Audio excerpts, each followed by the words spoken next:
Fundamental to any discussion related to cost analysis is we need to understand some basics related to cost behavior. What I have on the table here are 4 specific types of costs, and we'll describe these. But before we describe these, we need to set the basis for our understanding. The first thing that we need to understand is whenever we're doing calculations related to cost, we are doing this calculation with the assumption that we are working within a relevant range. If volume goes extremely high or if volume goes extremely low, the ratios related to variable and fixed cost and otherwise may not apply. The other thing that we need to understand is within the context of our analysis is we're looking at a very specific period of time.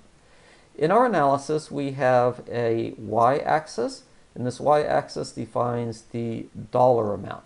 So as this increases, the dollar amount increases. The x-axis is the volume. So as volume increases, you're going to see values go towards the right of the equation. When we're looking at cost, what we need to understand is that we are defining a specific cost dollar amount at a specific volume amount. So let's take a look at some of these cost behavior items and make sure that we understand these in the context of our calculations that we're going to be doing this week. Consider first the fixed cost. Fixed costs would be things like depreciation or rent payments or a lease payment or insurance. And essentially what we're saying here is that the fixed cost is not going to change no matter what the volume is. But again, we are considering this in terms of a relevant range. So if volume goes too high and we need to get a new building or a new piece of equipment, certainly our fixed cost is going to increase. But we are talking about this in a relevant range. So fixed cost, no matter what the volume within the relevant range, the dollar amount for this period is going to be the same. Let's look at another item that's fairly easy to understand, and this is a purely variable cost. So what you notice here is that at a volume of 0, our cost is 0. But as the volume increases, the cost or the dollar amount increases. So as an example, what this is saying is that if we are not doing the service, we're not going to have the expense. So consider ancillary charges within a hospital. If the patient doesn't receive the drug, there is no drug cost. But as the amount of medication increases, the cost to the patient is going to increase. Let's look at the other item, another item, and this is semi-variable. Semi-variable includes a component of both fixed as well as variable.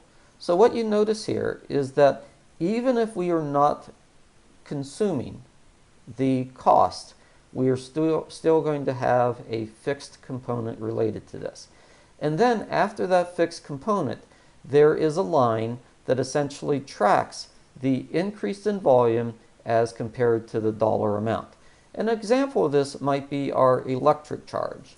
As we all know, when we pay our electric bill, there is a base fee. That base fee stays the same even if we're on vacation and we're not consuming the service. It's still always going to be there. But incrementally, if we're summertime and we have the air conditioning on, the actual variable component of this cost is going to increase. The last item is what we call a stepped cost. The stepped cost essentially implies that we have a fixed cost up to a certain point, and then incrementally that cost is going to increase. So let's look at a couple of scenarios. Let's say that we are looking at supervision. Well, supervision is going to be a fixed cost, but if we employ more employees, if we have more employees on staff, we may need to increase the supervision. So we would hire a person and then our fixed cost would increase. And incrementally you're going to see this. Another example might be the cost related to labor. Assuming that we are not planning on laying any of our employees off, or we may consider our employed staff as being fixed.